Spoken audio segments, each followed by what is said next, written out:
गांव की बहन में। फूलमती काकी, अंजलि दीदी के लिए शहर से फोन आया है, जल्दी से भेजो दुकान पे, नहीं तो फोन कट जाएगा। हाँ हाँ बेटा, अभी भेजती हूँ। अंजलि बेटा, तेरे लिए शहर से फोन है, सब काम छोड़ के जल्दी जाके सुन ले, नहीं तो फोन कट जाएगा। हाँ माँ, अभी जाती हूँ, जरूर मीनाक्षी दीदी का फोन आया होगा। हाय अंजलि। नमस्ते दीदी, मेरा मतलब हाय, कैसी हो आप? यहाँ तो सब ठीक है। मामा मामी कैसे हैं? तू कैसी है? मेरे तो एग्जाम्स होने वाले हैं, हर रोज कॉलेज जाना पड़ता है, lectures, extra classes, private coaching. ओ मैं तो इतना थक जाती हूँ, क्या बताऊँ।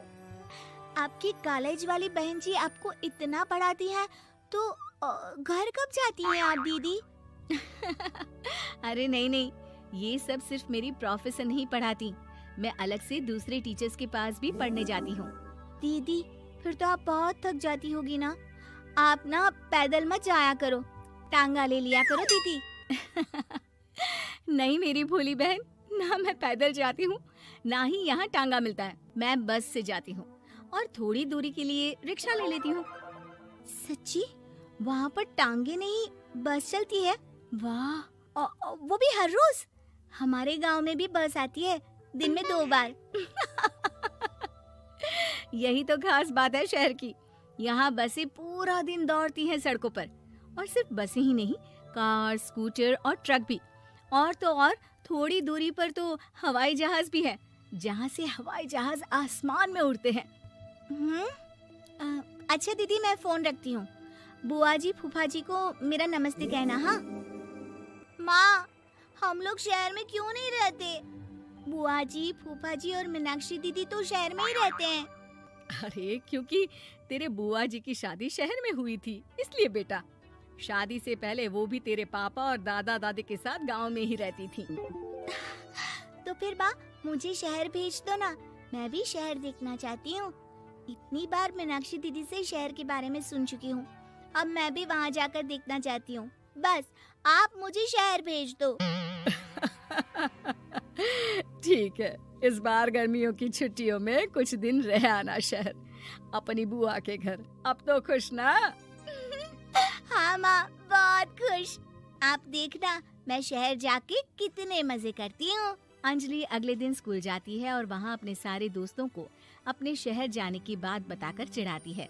अरे श्रद्धा, शीतल, सरोज, तुम लोग इन गर्मियों की छुट्टियों में कहाँ जा रही हो? एकादशी वाले गांव के मेले में। हम तो दूसरे गांव में नानी के घर जाएंगे, उनका घर नहर के किनारे है, बड़ा मजा आएगा। हम इस बार कहीं नहीं जा रहे, बल्कि हमारे घर में रहने के लिए मेहमान आएंगे। और तू? अरे मेरा क्या है, मैं तो बस पास वाले शहर जा रही हूँ, अपनी बुआ जी के घर, वहीं रहूंगी कुछ दिन। तुम लोग चिंता मत करना, मैं चिट्ठी लिखूंगी तुम सबको वहाँ से। पापा मुझे तो चक्कर आ रहे हैं, जी घबरा रहा है। बेटा शहर आने की जिद भी तो तूने ही की थी, अब पहली बार बस में चढ़ी है तो यही होना था, भुगतो अब।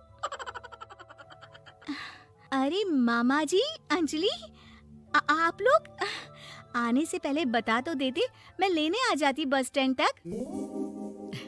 आओ आओ भैया, आओ बेटी अंजलि। माँ बुआ जी कैसे हैं वहाँ, और भाभी कैसी हैं? सब ठीक है, बस अंजलि जिद कर रही थी कुछ दिन आप लोगों के साथ रहने की, सो छोड़ने आ गया। दीदी आप मुझे शहर घुमाने ले जाओ ना, मुझे भी शहर देखना है। हाँ हाँ चल, तैयार हो जा जल्दी से। अंजलि तैयार होने जाती है और कुछ देर बाद जब बाहर आती है तो अरे ये क्या कर दिया तूने, मार्केट तक ही तो जाना है, इतनी डार्क रेड लिपस्टिक, इतने बड़े बड़े झुमके और चूड़ियां और चेहरे पर इतना सारा पाउडर। मेरी बहन ऐसे नहीं चलेगा, जा और ये सब हटा के आ। अरे कैसे, क्यों? मैंने शहर आने के लिए इतनी मेहनत से ये सब इकट्ठा किया था, और वैसे भी मैंने देखा है मोहल्ले की राधा काकी के टीवी पर एक फिल्म चल रही थी, उसमें हीरोइन ना ऐसे ही तैयार होकर जाती है घूमने। सब पता है मुझे, मैं तो ऐसे ही जाऊंगी दीदी। अंजलि शहर की चकाचौंध को देखकर बहुत हैरान और खुश होती है। ऊंची ऊंची इमारतें, सड़क पर दौड़ती गाड़ियाँ, बड़ी बड़ी दुकानें, उसकी एक्साइटमेंट का ठिकाना नहीं था। दीदी, ये छोटा सा कमरा सड़क के किनारे क्यों रखा है? इसमें कौन रहता होगा?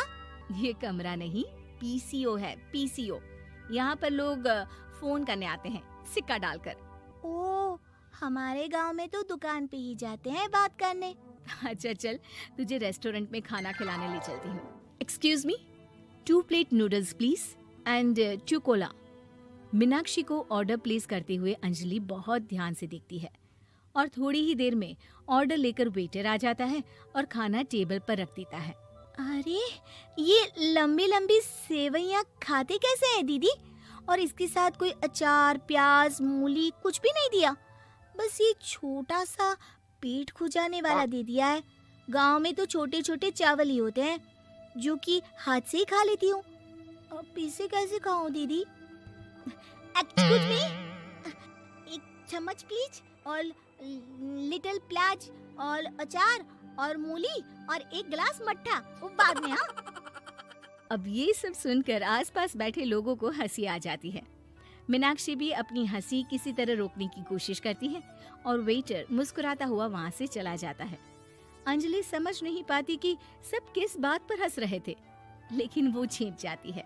दीदी, मुझे लगता है कि मुझे इन सेवइयों को ऐसे ही खा लेना चाहिए, इसी पेट खुजाने वाले कांटे के साथ। एक काम कर, तू मुझे खाते देख, जैसे मैं खाऊं तो भी वैसे ही खा ले। ठीक है दीदी। अंजलि खाते खाते नूडल्स में सिरका ज्यादा डाल देती है, फिर ऊपर से नमक दानी से खेलते हुए काफी नमक भी अनजाने में छिड़क लेती है। अरे, ये क्या क्या खा लिया? अरे हाय हाय, कितना कड़वा है। पानी पानी, ये काला शरबत ही पी लेती हूँ। और जल्दबाजी में अंजलि जल्दी जल्दी कोला पी लेती है, जिससे उसके नाक में झंझनाहट होती है। दीदी, मुझे ले चलो यहाँ से। मैं ये सब शहरी खाना नहीं खा सकती।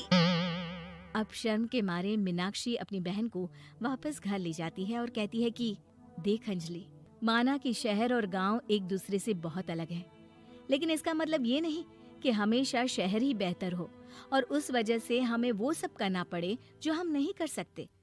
शहर में सहूलतें तो हैं ही, पर चुनौतियां भी हैं। हम जहाँ भी रहें, हमें कभी अपने आप को कम या ज्यादा नहीं समझना चाहिए। और किसी भी नई जगह में ढलने में समय लगता है, उसके लिए तुम्हें दूसरों की नकल करने की कोई जरूरत नहीं है।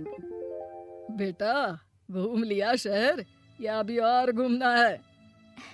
नहीं पापा, मैं अपनी गलती समझ गई हूँ। आप गांव ही ले चलिए मुझे।